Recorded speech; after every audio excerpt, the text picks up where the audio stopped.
고흥과 무안에 이어 영암에서도 조류 독감 인플루엔자 항원이 검출됐습니다. 무서운 확산세에 방역당국이 긴장하고 있습니다. 전남 미래교육재단이 학력 위주가 아닌 꿈을 실현하는 진로 지원에 장학금을 집중하기로 했습니다. 안정적 재원 마련이 관건입니다.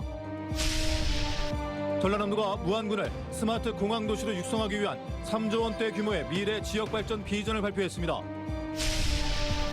고금리와 분양가 상승 등의 영향으로 부동산 시장이 얼어붙으면서 지역 아파트 매매가 역대 최저를 기록하고 있습니다. 시청자 여러분 안녕하십니까? 목포 MBC 뉴스데스크입니다.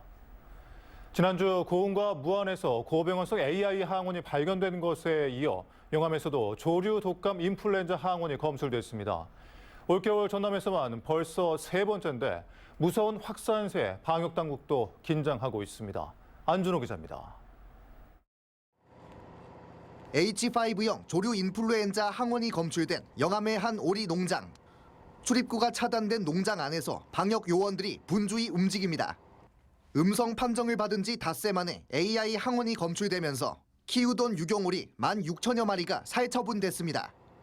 이곳은 지난주 고병원성 AI가 발생한 무안의 오리 농장과 7km가량 떨어져 있습니다.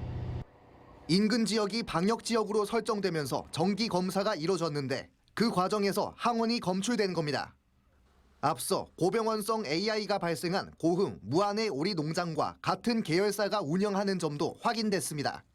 가축 경매시장 등 인근 축산시설도 추가 확산을 우려해 오가는 차량들의 소독을 강화하는 등 비상이 걸렸습니다. AI 머시기가 있어가지고 다 가축에 대한 이동 차량들의 일이 이제 소독 시설이 영암군도 이제 생겼다고 해가지고. 전라남도는 초동 방역팀을 투입해 주변 환경 조사와 발생 원인을 분석하는 등 긴급 조치에 나선 상황. 철새 분비물에 오염된 차량이나 신발 등이 농가에 들어갔을 가능성 등 방역 부주의 여부도 함께 살피고 있습니다. 현장 조사관을 2명을 파견했습니다. 그래서 역학 조사가 진행 중이고요. 그다음에 그 10km 이내 방역대를 수정해서 나머지 농가들에 대해서는 임상 관찰이라든가 예찰 등을 하고 있고요. 전라남도는 AI 항원이 검출된 오리 농장과 같은 계열사의 농장 74곳을 모두 검사하고 10km 이내 방역 지역의 농장 46곳에 대해서도 이동 통제와 검사를 강화하고 있습니다. MBC 뉴스 안준호입니다. 전남 미래교육재단이 전남교육청 출연기관으로 확대 개편된 지 1년 만에 중장기 운영 계획을 발표했습니다. 학력 위주에서 벗어나 꿈을 실현하는 진로 지원에 장학금 지원이 집중될 예정인데 성공 여부는 안정적 재원 마련에 달려 있습니다. 신광하 기자입니다. 전남 미래교육재단이 도교육청의 출자 출연기관으로 변경된 것은 지난 2021년입니다. 설립 이후 17년간 장학금 관리기관에 머물던 것을 미래교육 지원기관으로 격상하기 위한 겁니다. 이사장인 교육감 아래 원장직을 신설했고 인사청문회를 거쳐 지난 8월 초대 원장으로 이기룬 전 순천교육장이 임명됐습니다. 원장 부임 이후 넉 달 만에 전남 미래교육재단 중장기 계획 설명회가 열렸습니다. 장학금을 꿈실현금으로 명칭을 바꾸고 12가지 유형에서 자기 주도적으로 사용할 수 있도록 하는 게 핵심 내용입니다. 매년 11월 도내 초중고 재학생 630명을 선발해 재능 개발비로 연간 최대 200만 원을 지원하는 겁니다. 모든 아이들을 인재로 바라보는 새로운 관점으로 다양한 분야에서 꿈을 실현을 할 수 있도록 지속적으로 지원하겠습니다. 재단은 내년 5억 4천만 원을 시작으로 2025년부터는 8억 2천만 원을 지원하겠다고 밝혔습니다. 문제는 재원 마련입니다. 현재 전남교육재단이 보유하고 있는 기본 재산은 200억 원. 교육청 금고인 농협에서 연간 10억 원가량 지원하는 것 외에는 교육청 특별회계에서 지원받을 수밖에 없습니다. 재단 측은 기부문화를 활성화하겠다고 밝혔지만 구체적인 재원 마련 방안은 내놓지 못했습니다. 자기 주도적인 꿈실현금 선정 방법을 학교장 추천에 맡기고 퇴직교원 봉사센터 건립의 타당성 등도 제시하지 못했습니다. 또 중장기적 재단 수익 사업으로 전남국제유학센터를 운영하겠다고 밝혀 교육청 출연기관이 이른바 유학원 사업을 겸업하는 것 아니냐는 논란이 일고 있습니다. MBC 뉴스 신광하입니다. 전라남도가 무안군을 정주 인구 20만 명 규모의 스마트 공항 도시로 육성하기 위한 3조 원대 무안 미래 지역 발전 비전을 발표했습니다. 김명로 전남지사는 오늘 무안군을 무안국제공항을 중심으로 한 글로벌 허브 도시로 만들겠다며 AI 첨단 농산업 융복합 지구 조성, 전남형 트램과 국도 77호선 확장 등 6대 비전 21개 계획을 발표했습니다. 광주 민간 군공항 통합 동시 이전 문제에 대해서는 무안군 미래 발전을 위한 공식 의견 수렴 기구로 가칭 무안발전 공론화위원회를 만들기 위해 무안군과 힘을 모으겠다고 밝혔습니다. 광주시 의회와 전남도 의회가 함께 전남권 국립의대 신설과 지역의대 도입을 촉구하는 공동 성명서를 발표했습니다. 양 의회는 공동 성명서를 통해 전남은 고난도 중증 질환자를 치료할 상급 종합병원의 전무에 생사를 가르는 절실한 순간에도 차별을 겪고 있다며 전남권 국립의대 신설 필요성을 강조했습니다. 전남도 의회 서동욱 의장도 의료 기본권 차별 문제를 푸는 근원적 열쇠는 국립의대 신설과 지역의사제 도입에 있다며 광역의회 차원의 행정적 노력을 아끼지 않겠다고 말했습니다. 목포형 대중교통 시스템 구축을 위한 시민공론화위원회가 버스 노선 전면 개편 등을 권고한 것과 관련해 시민들의 참여가 지속 보장돼야 한다는 요구가 나왔습니다. 목포 시내버스 공공성 강화 범시민대책위는 목포시청 앞에서 기자회견을 열고 공사 설립 등을 통한 공영제로의 변화 과정에 시민들의 지속해서 평가하고 개선할 수 있는 제도로서 위원회 등 거버넌스가 조속히 마련돼야 한다고 주장했습니다. 부동산 시장이 얼어붙으면서 광주의 아파트 매매가 역대 최저를 기록하는 등 거래 절벽으로 내몰리고 있습니다. 고금리로 매수 심리가 크게 위축된 데다 원자재가 인상 등으로 분양가 상승률이 전국 최고 수준을 보이는 등 악재가 겹쳤기 때문입니다. 한신구 기자입니다. 광주의 한 공인중개사 사무소. 집이나 상가를 내놓겠다는 매물은 쌓여가는데 사겠다는 사람은 찾아보기 힘듭니다. 예전엔 문이 남아 있었지만 요즘은 그마저도 뚝 끊겨서 그야말로 개점 휴업 상태의 다름 아닙니다. 쌓여있는 물건은 많은데 안 팔려 나가고 있는 현재 상태죠. 6개월 정도의 한두 건이라고 이렇게.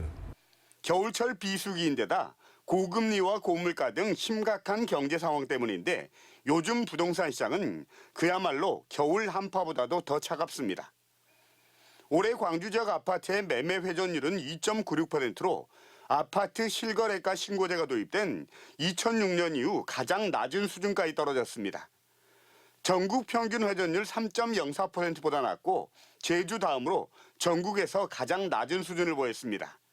금리 상승과 부동산 시장 불안으로 매수 심리가 위축되고 매도 물건이 쌓여가고 급매물 또한 거래가 쉽지 않은 상황이고.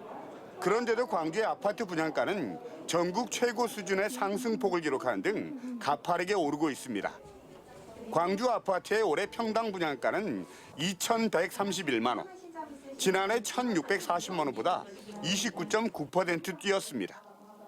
전국 평균 분양가가 18.4% 오른 데 비하면 11%포인트 이상 높은 것입니다. 시멘트와 철근 등 자재값은 물론 인건비가 치솟으면서 예견된 수순을 일으키지만 미분양 물량이 쌓여가면서 부동산 시장의 위축은 더욱 심화되고 있습니다. 금리가 좀 낮춰지고 그다음에 공사 원자재 값을 좀 낮춰서 소비자들이 접근하기 쉬울 수 있게끔. 더욱이 광주에서는 이번 달에만 4,800여 세대가 또 청약에 들어갑니다. 공급 물량은 넘쳐나는데 분양가 상승세는 내년에도 이어질 전망이어서 미분양과 매물만 쌓여가는 거래 절벽이란 암울한 현실에 맞닥뜨리고 있습니다. MBC 뉴스 한신구입니다. 전남의 산업 인프라 구축을 돕고 기업 지원을 위해 지난 2003년 처음 설립된 전남 테크노파크가 20주년을 맞았습니다. 전남 테크노파크는 앞으로 기업 지원 기능을 넘어 R&D 사업을 직접 수행하기로 하는 등 새로운 미래 비전을 제시했습니다. 김주희 기자입니다. 순천시 해룡면 율촌산단 내 전남 테크노파크. 지역 산업의 건강한 생태계 구축을 돕고 기업의 성장 지원을 위해 처음 설립된 전남 테크노파크가 20주년을 맞았습니다. 특히 오늘은 우리가 앞으로 가야 할 길에 놓여질 큰 도전과 과제를 함께 고민하고 슬기롭게 극복하기 위한 다짐의 출발점이 될 것입니다. 전남 테크노파크는 지난 20년 동안 전남이 글로벌 첨단 산업의 메카로 도약하는 데 중심점 역할을 충실히 수행하고 있습니다. 한 해 평균 2조 원 규모의 국고 건의 과제를 새롭게 발굴 기획하고 있고 이를 통해 확보한 1,000억여 원의 정부 예산을 지역의 1,600여 개 강소기업의 기술 고도화 등을 위해 촘촘히 지원하고 있는 겁니다. 또한 공우주항공 지원센터를 포함해 도내 11개 거점 지역에 14개 센터를 두고 특화된 산업 클러스터 조성을 통해 관련 기업 육성 역할도 하고 있습니다. 전남 테크노파크는 이제 향후 20년 미래 비전을 지금까지의 지역 산업과 기업 지원 기능을 넘어 미래 소재 부품 R&D 사업에 대한 직접 참여로 확장해 나갈 계획입니다. 종합 기업 지원 기관으로서의 역할을 수행해 왔습니다. 앞으로 전남 테크노파크는 이와 함께 정부 R&D 사업을 직접 수행할 수 있는 그런 연구개발 중심의 특화센터도 일부 강화해 나갈 그런 계획을 함께 갖고 있습니다. 설립 20주년을 맞은 전남 테크노파크. 전남을 넘어 동북아 경제를 선도하는 핵심 거점 기관으로 성공적으로 도약해 나갈 수 있을지 주목됩니다. MBC 뉴스 김주희입니다. 다음은 희망 2024 나눔 캠페인에 함께해 주신 분들입니다.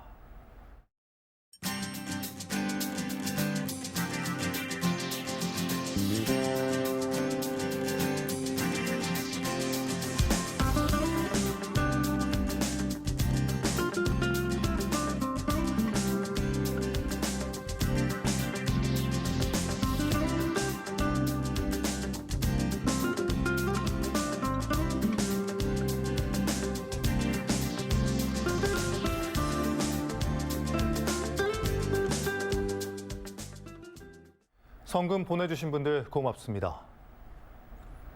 다음 뉴스입니다. 이낙연 전 더불어민주당 대표가 신당 창당을 공식화한 가운데 이 전 대표가 지사를 지냈던 전남에서도 비판이 잇따르고 있습니다.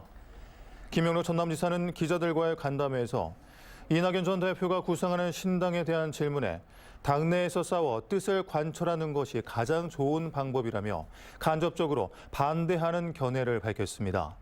내년도 총선 출마를 선언한 문금주 전 행정부지사도 보도자료를 통해 민주진영의 혼란과 분란을 야기시키는 신당 창당 결정을 철회하고 백의종군하길 바란다며 이 전 대표의 행보를 비판했습니다.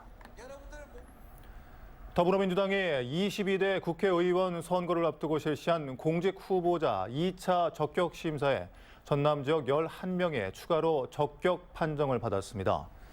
고흥, 보성, 장흥, 강진 선거구는 문금주, 한명진, 조재환 등 3명이 통과했고 영암, 무안, 신안 선거구는 김병도 1명, 해남, 완도, 진도 선거구는 윤광국, 정희찬, 장완석 등 3명이 통과됐습니다. 지난 12일 1차 발표에는 전남 지역에서 15명이 통과했으며 현재까지 26명이 적격 판정을 받았습니다. 목포 MBC의 수상한 목포 근대 역사 문화 공간 500억 졸속 사업 단독 보도가 광주 전남 기자협회 올해 기자상 방송 취재 부문 우수상을 수상했습니다. 양현승, 홍경석, 노영일 기자가 취재한 해당 보도는 목포 근대 역사 문화 공간 사업에 수백억 원의 혈세를 투입하고도 졸속으로 추진되고 있는 문제점들을 낱낱이 지적해 개선을 이끌어냈다는 평가를 받았습니다. 전남도 산하 19개 공공기관들의 성과 보고회가 오늘 전남도청에서 열렸습니다. 이 자리에서 전남개발공사는 지역 맞춤형 택지 개발과 신재생에너지 사업 추진 등의 성과를 인정받아 대통령 표창을 수상하고 9년 연속 흑자 경영을 달성했다고 밝혔습니다. 전남관광재단도 무안국제공항의 12개 노선 전세기와 국제 크루즈 등 해외 관광객 유치 활동 등의 성과를 설명했으며 전라남도는 각 기관의 글로벌 경쟁력 강화를 주문했습니다.